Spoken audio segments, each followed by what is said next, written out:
This is Forever United TV and we are live. We have got all your Manchester United updates. This time next week, United would have played Ipswich Town, Ruben Amorim's first game.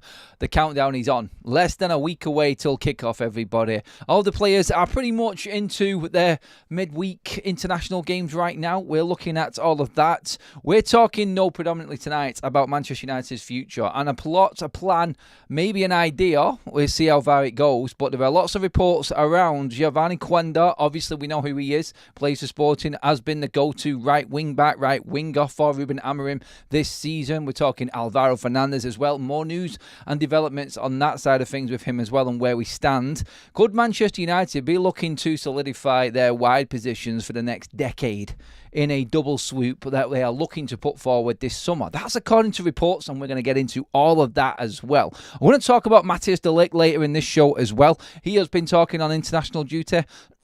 Excuse me, as every single player usually does.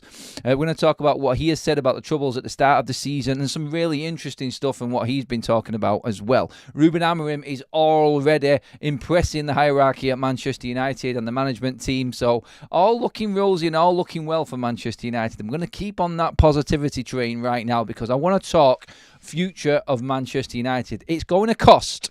It is going to be expensive, but when it's planning ahead for the next 10 years, there is that push to go that extra mile, to go that extra 10 million or whatever it's going to take. We're going to get into that news now, first of all. And clearly, I want your comments on this as well, as we always do. We're going to be big on the interactive side tonight. So if you are in the live chat, get your comments in, get into me, get your questions in, get your thoughts and your ideas across as to how Manchester United can move forward. We're going to get into all of that. Obviously, make sure you give the video a like. If you aren't subscribed already, make sure you do, because you can then get involved in the chat. We have the best community in town here on Forever United TV. Everybody who's already in it already knows. There are some people that haven't been happy recently because we open it up and we get debates going. And you can't always agree with everybody on a debate. That's what it's all about. It's not one man's voice, it's everyone's voice. And that's what this channel's all about. So get involved in the chat and have your say, everyone. Let's get into what is going on at Manchester United and what the news is around possible transfers coming in. We know about the striker situation. We've touched on that already. But tonight we're talking about wing-backs, wingers. What happens going forward at Manchester United? Who might Ruben Amorim be looking at? Who fits perfectly into that system of his going forward? And who are the main players and main targets? There are two clear ones, obviously, right now for left and right wing-back. We have players at Manchester United that could come in on the left-hand side. Like we said all along, we've got depth with everyone coming back from injury. Luke Shaw's going to be fit. Tyrell Malacia is going to be fit. You've got Harry and Master back, both of them up. Dalot can play on the left. Mazraoui can play on the left. Same on the right-hand side, really, with both Dalot and Mazraoui. Both two players that have been ever-present and ever-reliable for United this season already. So, in terms of personnel, it's there. But in terms of the player, the profile, and what we want from that particular player in that position, maybe not.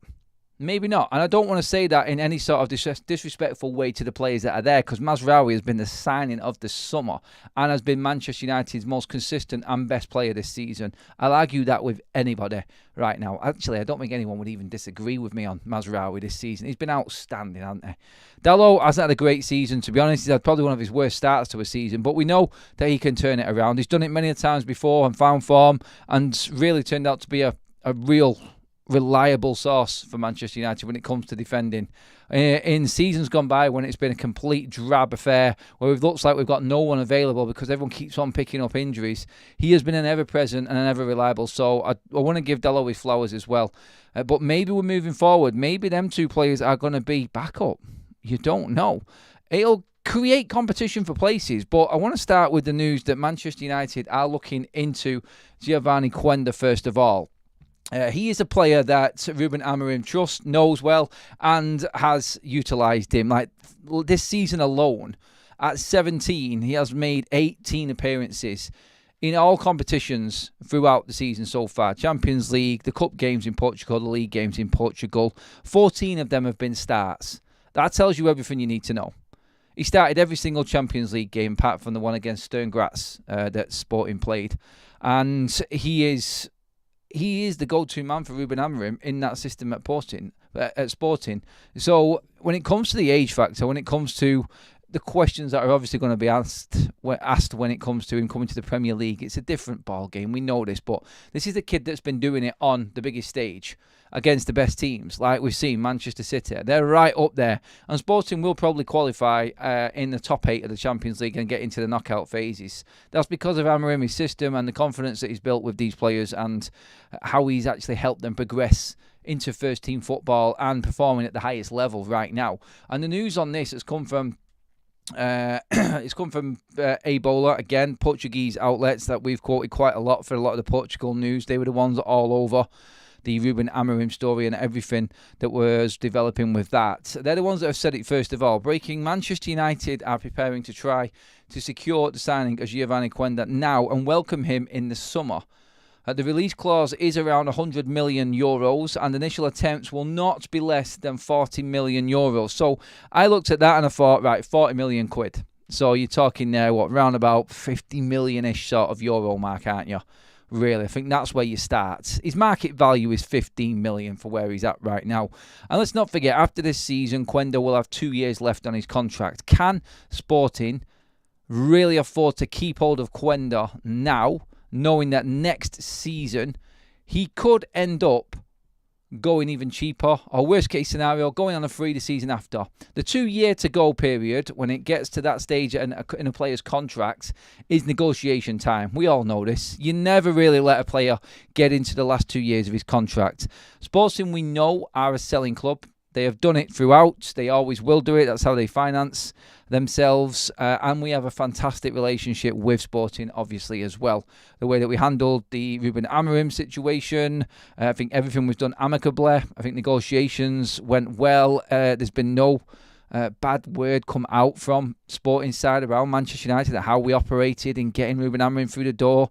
To the players that we've had, I mean, Cristiano, Bruno Fernandez, Nane, Rojo, all of the players that Manchester United have taken from Sporting, it's been a good relationship. 2 years left on his deal. Market value about 15 million, but he's got one of them crazy buyout clauses, which nearly every single continental club has with their players, just to secure them. And if anyone wants to come to the table, there will be a mark that you bid in between. It won't be.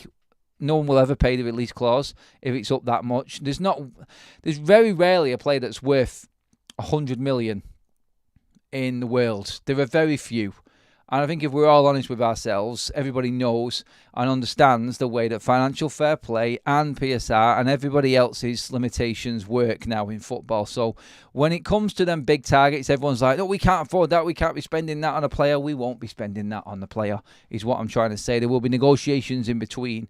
But even if this player turns out to be, let's just say, 50 million quid, that's a lot. It's an awful lot of money. But he's 17. Seriously, you're talking nearly 15 years worth of player in that. We said this about Lenny Yoro, spending a bit more money for an 18-year-old. And yes, you can come back at me and say, yeah, but you still don't know Adam. Lenny Yoro's not kicked a ball yet, but we're investing in the future. The contracts that these players are getting, the prices that we're paying, everyone's like, we had to bid so much more. It's like twice as much, 3 times as much as what Real Madrid were bidding for Lenny Yoro. Well, we had to. We're in a situation where we're actually falling behind, and Ineos are trying to claw it back the best that they can. And we've got Lenny Yoro in. He's now secured for 6 years. That is our player. He's done. Yes, we've got to see him play yet, but the quality and everyone in for this player, like Liverpool, Real Madrid, he's going to come good. It'd be a disaster if he doesn't, obviously, but everything just looks like he is going to come good. And when you look at Quenda, it's pretty much the same story again, isn't it? You're looking at a player there that probably isn't worth that much money. We know he's not worth it. But you've got to invest in the age. You've got to invest into the future. And if you know you've got a player there for nearly a decade and a half on your books and you're having to spend 50 million, maybe even 60, pushing it out a little bit, then you make that investment. You are looking at a player then and a position in that team that you don't even have to think about going back into the market for at all for the next God knows how many years. Like I've just said, then you've got Dalot, who is still early 20s. You've got Mazraoui, who's just turned 26, I think. And I think 26, 27 maybe. And you've got them for a few years yet anyway at the football club to help this player come through. And then he'll be into his early 20s by the time that both Dalot, Mazraoui anyway, has gone. So realistically, when you look at it, you have got players in reserve, you have got your number one targets, you've got this future secured, and you don't need to worry about that position ever again. Maybe in time you can bring one of our own youth players through and utilise them later down the line. That's what you've got to look at when you're investing so much money in a player. It's not just that he's not worth it because he's young, he's unproven. Well, he's playing in the Champions League. He's performing in the Champions League. He's clearly too good for the Portuguese league within that side. Ruben Amorim knows him well. He started him 14 times, like I said, this season alone at 17, and he's handled it perfectly. You've got to look at that and go, okay, yeah, I understand that.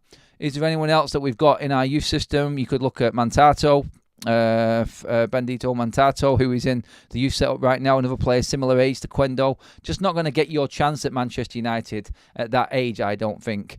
But this is why the loan system is important. Just going off a little bit there with United youngsters, I think they do need to be sent out on loan so we can see if we get a Quenda situation, because the demands at Manchester United are different. These young lads are never going to get the same opportunity as what Quenda has got at Sporting. They're not going to be put through and given that chance to adapt. The expectations and the demands at United are a lot higher, so our youngsters are not going to get into the team as early as what some of these players are. And sometimes you just have to let these players play it out at another club and then go and invest. But you have to be sensible with your investment. I think at 17, minimum is 10 years at the highest level. And then he's only 27. Now that's a scary, scary thought. And United are looking to secure Quenda for, trying to secure him this January. There's more on this as well from Abel that has said, Giovany Quenda could become a United player next season. They have already approached Sporting about the player even before they brought Ruben Amorim in. They want to resolve the situation as soon as possible, secure the signing now and welcome him to Old Trafford in the summer. So signing Quenda through the door with a view for him to stay at Sporting until the end of the season and then move to Manchester United. That is smart business. It's a long way off, and I don't know how far down the way it is in terms of being anywhere near done, but still, I feel like that's the type of move that we need to be making. We need to be smart with our investments, I feel. I'm going to get your comments on Quenda if you feel like this is the right deal. First of all, I'm coming into the comment section right now, and then I'm going to get back onto the left-hand side because there's even more interesting stuff there. We have a super chat, first of all, from You Got Raws. Super chat. Thank you, buddy. Really appreciate that. I want Gyökeres in the summer. I know if he is expensive, but if Amorim wants to win now, it could be the way to go. At 21, they can develop Højlund. This club needs goals now, and Gyökeres could be the guy to get them. If we got him, he would be the guy. I don't think there's any could. I don't think there's any woulda, shoulda, coulda about it with Gyökeres. I think he is that good a player. He really is. And I think United need to be looking at him in the summer. And I think we will be going down that road, personally. I think we will.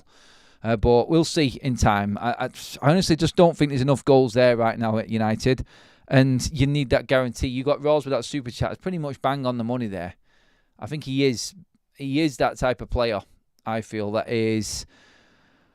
He's a necessary. Sometimes you spend a lot of money because you need a guarantee. I think he is a guarantee. That's how good he is, I feel. Thank you for all the likes already over 8, so please keep liking the video. Let's get that up to 100 and then we'll hit our next target. Make sure you have subscribed to Forever United TV as well, everybody. Quite a lot of you have done that already today, so if you are new, welcome along to Forever United TV. Get involved in the chat if you can. Let's get this conversation rolling. Philip says, hi Adam, Ahmad and Mazraoui are the benchmark for another player. For the other players when it comes to wearing the badge on the shirt. I agree. I think Ahmad is a stand-up professional after what he's had to do and what he's had to wait behind and then take his chance and be this good. I agree with that, Phil. And definitely on Mazraoui. I mean, the man is just ridiculous. He is absolutely phenomenal, isn't he? How he's just come in. Like, Bayern Munich fans are actually shocked that he was gone. Like, the only issue that he had was injuries, but funnily enough, like, we're talking players, and we're going to talk about De Ligt a bit later on as well. We were all concerned about these players coming in with these injury records, and touch wood, so far, a third of the way through the season, we're looking pretty good. We're doing well. I'm hoping they play Rashford up front and gets him a few goals to inflate his value to other clubs. I want Rashford gone as soon as possible, says You Got Raws as well. Gehan says... I have seen enough of Euro to know he's the best out there. I like it, Gehan. Get in there, son. Let's have it. I feel like we have got a talent there. I cannot wait to see him play in a United shirt properly. I'm really looking forward to seeing him come in as well in that back three now. And not into the absolute shitstorm that we had before Amorim arrived. I'm just really happy about that. Disagree with you on Dalot, Adam. For the position he plays, he should be getting more assists, but doesn't. And how many goals have United given away because Dalot loses his man on the back post? No, I get it, mate. I do. Creative unit, I do get what you're saying there. This season in particular, and I did say that he has had a poor start. I think in other seasons he's been better, but this season, no, I agree. He has had a poor start, and I think that Dalot will actually hold his hands up and say, look, it's not been my best. He definitely hasn't, and he has been at fault for a lot of United goals. I've seen him that many times this season just with his hand up apologising because he's cost us something. And you did right with the comment, he has been off it. He's been a mile off it. I think he has got the right mentality, though, to turn it around me. And let's not forget, he's been moved to left. He's been moved further forward. He's out on the right. He is just that versatile player that has been at United at a time when everything has been stinking out the place, hasn't it? And that's the issue, I think, that you have to sort of bring in as well and defend Dalot with. Because he has been here, there, bleeding everywhere on the pitch. He's never settled in one position. I just want him to actually know his role and someone tell him what his job is. I'm sick of players being moved everywhere, all over the place. I understand the odd tweak here and there, like maybe he could play a wing back, maybe he could play a full back, but he needs to stick to one side. He needs to be committed to that one side. He needs a manager or a coach that's going to keep him and convince him that that's his role and not move him around all of the time. I mean, for God's sake, Ten Hag was playing Mazraoui at 10. No. Just no. And I know I'm talking about Dalot and not Mazraoui here, but you could easily see him doing it. I've seen Dalot be our furthest man forward, playing an inverted fullback. There's inverted fullbacks, and then there's fullbacks that are up playing number 9. No! Again, stop it. And now I'm hoping we've got the right tactician and man manager in that's going to convince these players that there are different ways of playing to what we did before, because that was just kamikaze madness that everyone was playing. But Dalot, I think, has got raw end of the stick again in terms of how he's been pushed around the place. I really do think that he's unlucky at United. He's got the perfect mentality. I think he has got the capabilities. I just think he needs that extra push, and I'm hoping that is Amorim. Because this, I think, is Dalot's last chance now. He's had enough time. He needs to start stabilising and being consistent, and hopefully that comes under Amorim. We don't know. It's completely up in the air as always. It's a big if, it's a big but, it's a maybe. This is his time now. Like everybody else, and we're talking about players, I think earlier on this morning when we was on the live show, talking about players that are going to get another chance. They have to perform now, otherwise it's end of. I think Dalot, you have to be realistic. Like, Dalot needs to come in now and get going. He needs to be more consistent. Everyone, isn't it great just to have some hope and optimism with the club? That's from Kaz. Yes, it is. Simon says, guess so. Do I and then I see... Right. Do I and then I seen him being carried off last night, probably being injured for another transfer window. I'm guessing you're talking about Lindelof on that one there. I think that's what it is. He's got to be, hasn't it? Because he's the only player that's come off injured anyway. It'll come as a surprise to a lot of people. Not just been sent up to me right now, so I'll bring you the news as it actually happens. But Jadon Sancho is reportedly unpopular among most of his Chelsea teammates. Maresca and the squad quickly picked up on the issue with the attitude and work ethic. 16 million, thank you, give it us in the summer. Oh, love the fact that they have to finish below 14th to send him back to United. Bye-bye, Jadon. Good luck in the future. I hope that is true. That sounds really mean of me to say that, actually. No, I'd never want any player to completely fall off and the career be dead. Like, it's not fun for anyone to go through that. But do you know what? Sometimes you get what you deserve. And there has obviously clearly been issues at every single club. And there are behavioural issues with that player. So deal with it, Maresca. Deal with it, Chelsea. And yeah, we'll see you at the bank when the summer arrives with that 16 plus million. Cheers. That will go to help us buy someone like Quenda. Or on to our next target, and the next person I want to talk about, who is Alvaro Fernandez. Another player Manchester United had on their books, and let's slip through our fingers. Why? Well, because Erik ten Hag said so. He didn't rate Alvaro Fernandez and told him to go and find another club. We know this for certain because that quote has come right out of the horse's mouth. So we know that is definitely what happened. But reports again on this one. Manchester United want a new left-back in January. Ben Chilwell, no, thank you. And Alvaro Fernandez are among the main names being looked at. You can leave Chilwell out of this conversation altogether. Alvaro Fernandez is a player RUBEN AMORIM has mentioned as a target he'd like to work with at Manchester United. Look, Alvaro is killing it over in Benfica at the moment, and he's definitely performing at the highest level. Again, another fullback that's playing Champions League football and doing really well at the highest level, and United had him. Now, when you look at this, how I look at it is, you've got Quenda. I think we should be going all out for him. If he is the one that Amorim thinks is going to work best, and I like it. I do. We'll have to pay a lot. I'm not just jumping on the bandwagon because it's there, but because we have to trust in this manager. Like, he has a system. And where I don't expect to see Quenda or any signings in this season, I can obviously judge it better once I've seen a lot more of Amorim and what he makes of our squad right now. If he turns it around and these players start playing, then I'm all in on whatever target Amorim wants. If he says he thinks that this guy is going to work best in his system, you do everything. You move heaven and earth to get that player in for him. I like the names, but I still want, after all that I've said and the positives that I've built up in this show, and bigged up into a way where it has to be the way that United move forward in terms of investing into the future, then I reckon that, let's see, by the end of this season, I think we'll all know, and I think everyone will be convinced one way or the other. He said we're going to get an instant reaction.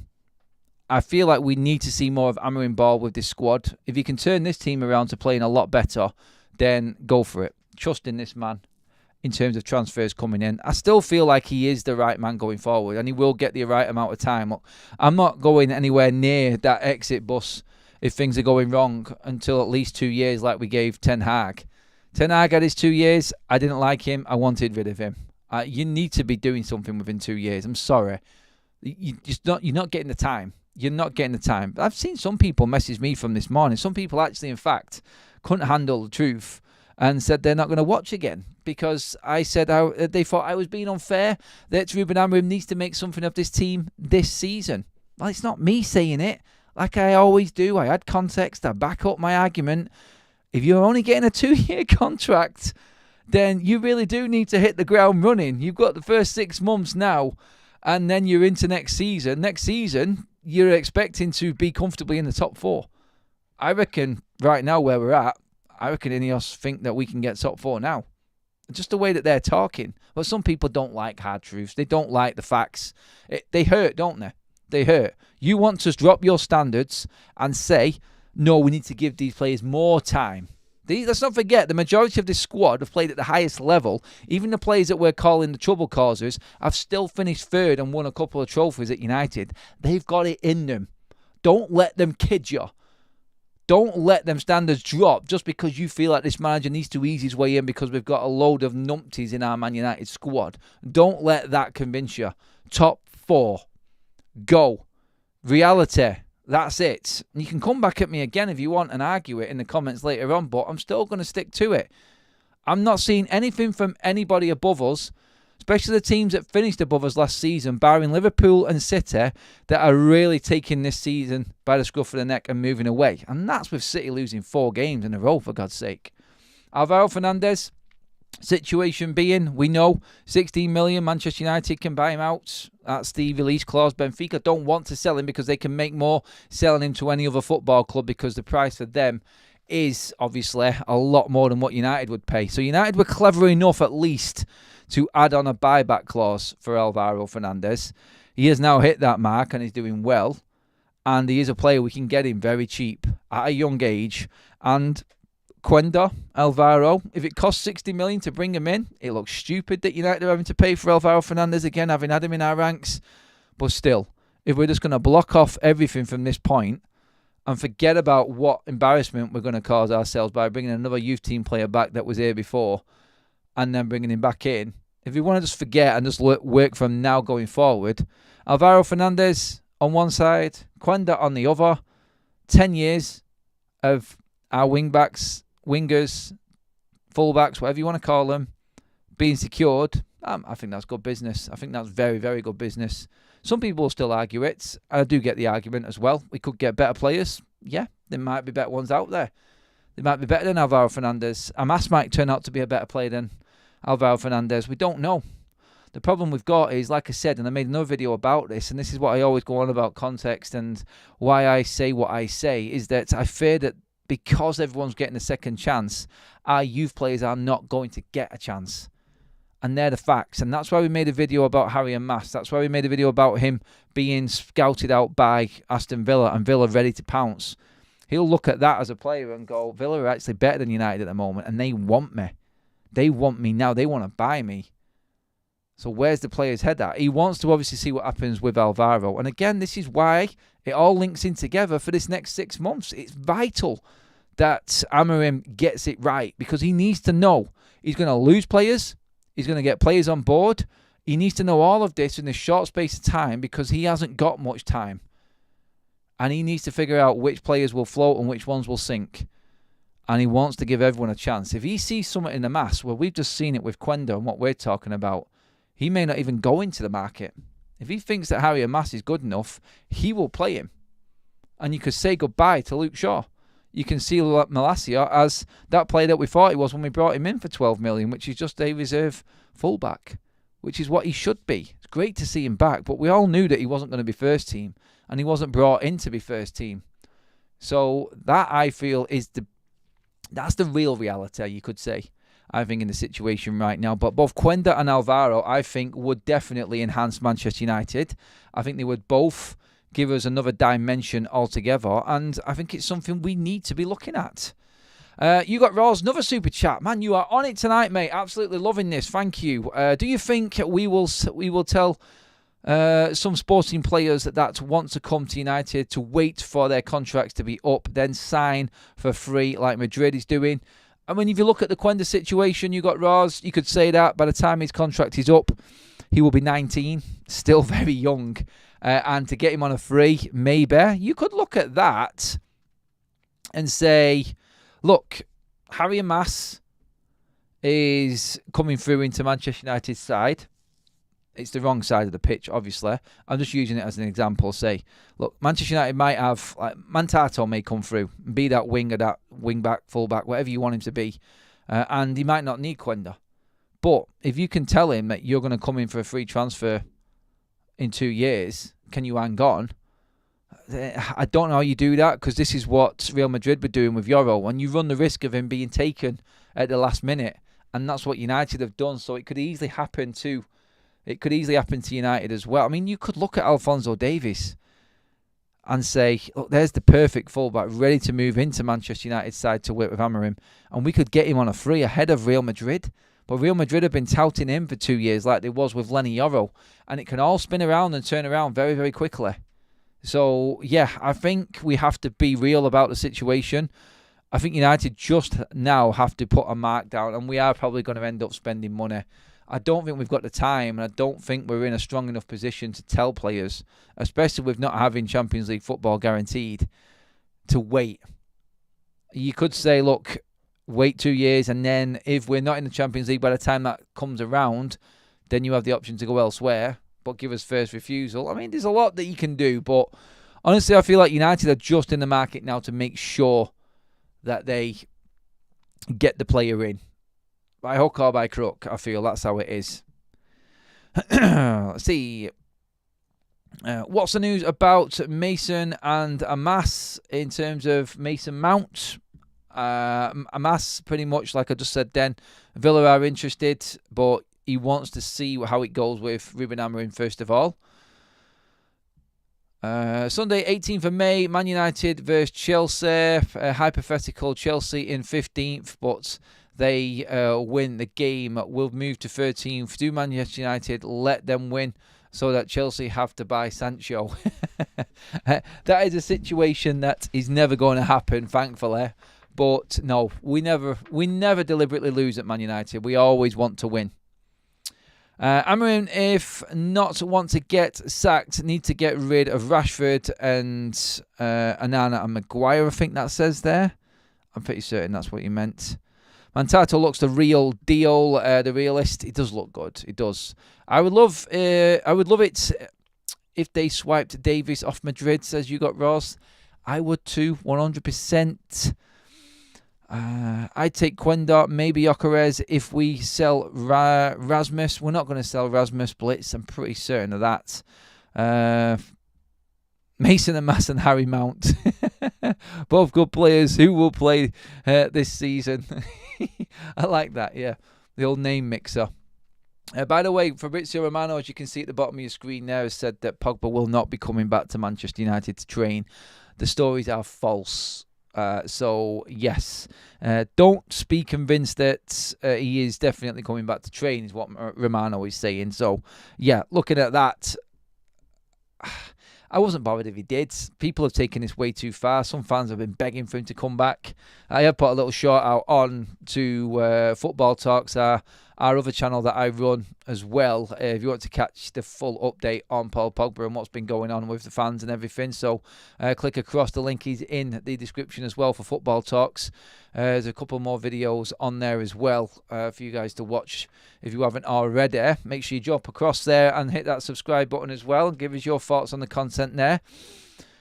Every other bit of football apart from United, but still some United, of course. There's always that United angle on it. There always is. I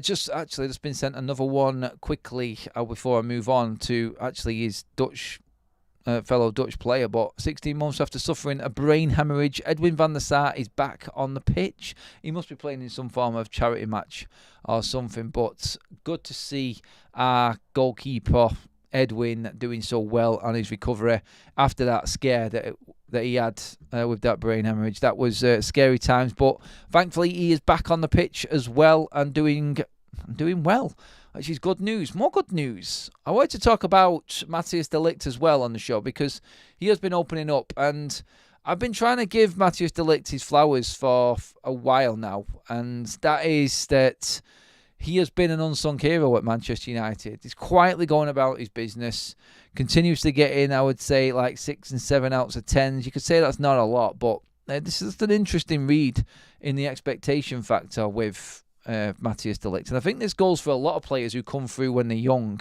And it's interesting that we're talking about younger players right now. But this is what he says asked about his criticism so far and what he's had to endure. What I find difficult is the fact that due to my past, people have created expectations about me which are working against me. I played every game at Juventus, every game at Bayern Munich. I play every game at Manchester United now.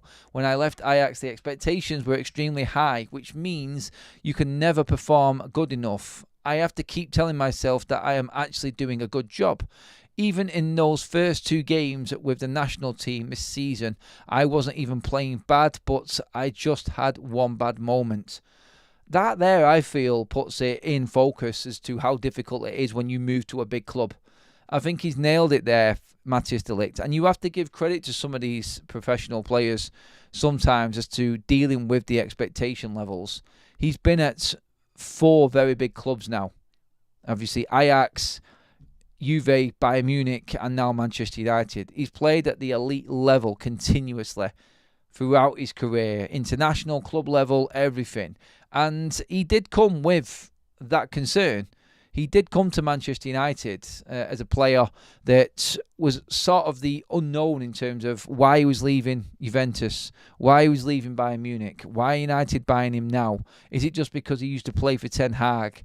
All of that, I think, is what he's had to deal with. I just believe that he has been a very, very good signing for United. An ever-present and an ever-reliable player, more than anything. So I like that, Kaz. Thanks for that comment.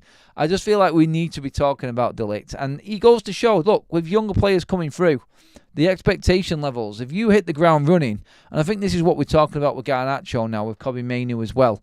Look, the expectations from breaking through and having them wonderful seasons, like them big moments, like that breakthrough season moment for them players, and now they have to keep up with it. That's when you find out about a player. They're the levels that you need to have to continue at the top. I think De Ligt's an example of that. It's not quite worked out at the previous two clubs for him, and now he's at United. But he was playing consistent football at them, and he has been playing at the highest level. And let's not forget, he is still only in his mid-20s, Matthijs de Ligt. He's been going that long. And I feel like he's right in what he says, in the expectation levels are always too high, and you can never play well because of them. You have to consistently perform. And I think some players get more stick than others because of how good they actually are.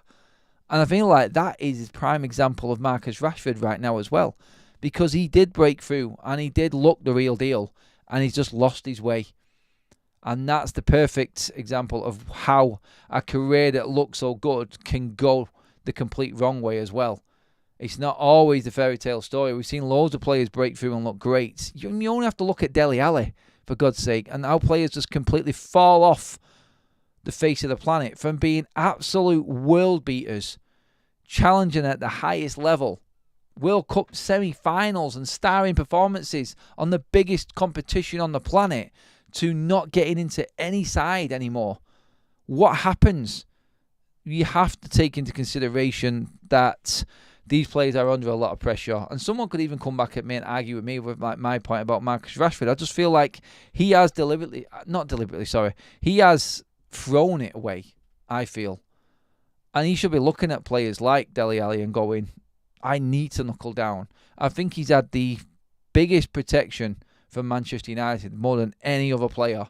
And he needs to recognise that he is in a privileged position and it's not going to get any better. Take advantage of what you've got right now and actually give something back, I say, to the team, that is, because I don't think he is. I think he's completely lost. But De Ligt there, again, it's the expectation level. If you want to take all the plaudits, then you have to take the criticism as well at the same time for not performing. You're at the top elite level.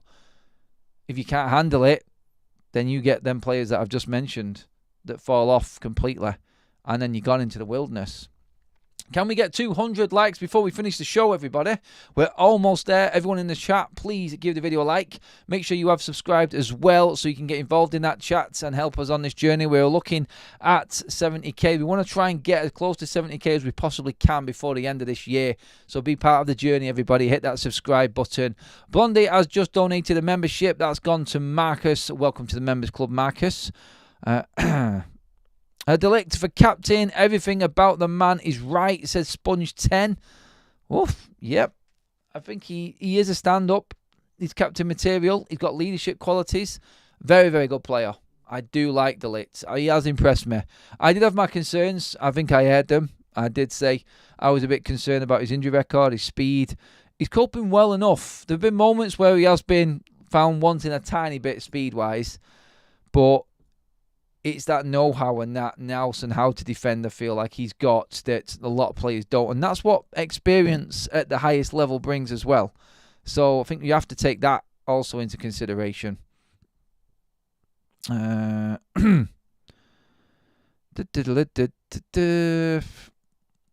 just checking through some of these. Yeah, I think that 200 likes. Adam getting Christmas tree. Let's go. If we get 200 likes, I will pop up a Christmas tree before the end of November. That's a guarantee. Dele Alli is working in own bargains now, says Sajin.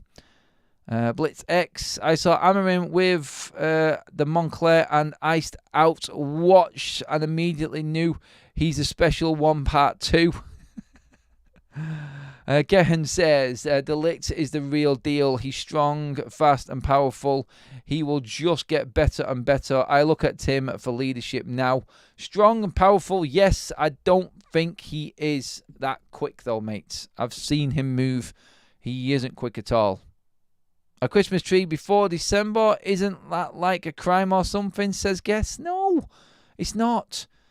I'm all right with it. Like, I don't want to go too early, but I reckon now, the last 2 weeks of November leading into December, I think that's when Christmas trees start popping up and decorations start going up everywhere, isn't it? Isn't that normal at this time now? Kaz does love home bargains. She does. You can't compare Rashford with Dele Alli. He could go that way. He could lose his way completely. We don't know.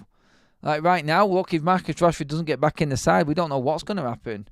But you know what I mean? He needs to look at Dele Alli and use him as an example as to like how a career can just disappear. Like, take advantage of what you've got, Marcus. He has got something, that lad.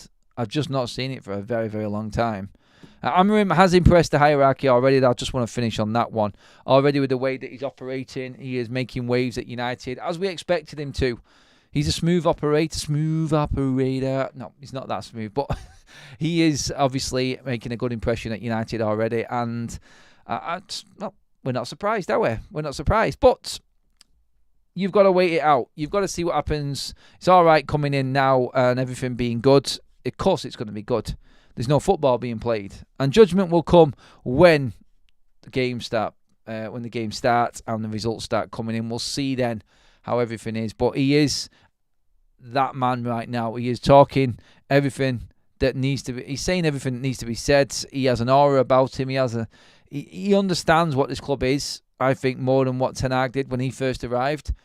And I feel like this little break before he's come in, I think, has definitely helped. And we was talking about that yesterday after the interview that he had. But yeah, looking forward to this time next week when me and Jay will be sat here in the studio talking about how Ruben Amorim's first game has gone. The week and the countdown starts now, everybody. That is the end of the show, everyone. Thank you so much for joining us. Make sure that you do get your comments in the comment section below. Check out the content that is on your screen right now as well.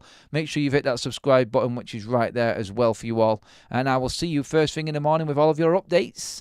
8 o'clock sharp, everybody. I'll see you there. Have a fantastic, what's left of your weekend. Big up, by the way, everybody. Kaz won today as well, 6-1 in the cup. She got one, but she hit the woodwork 4 times. More on that in the United Couple podcast tomorrow as well.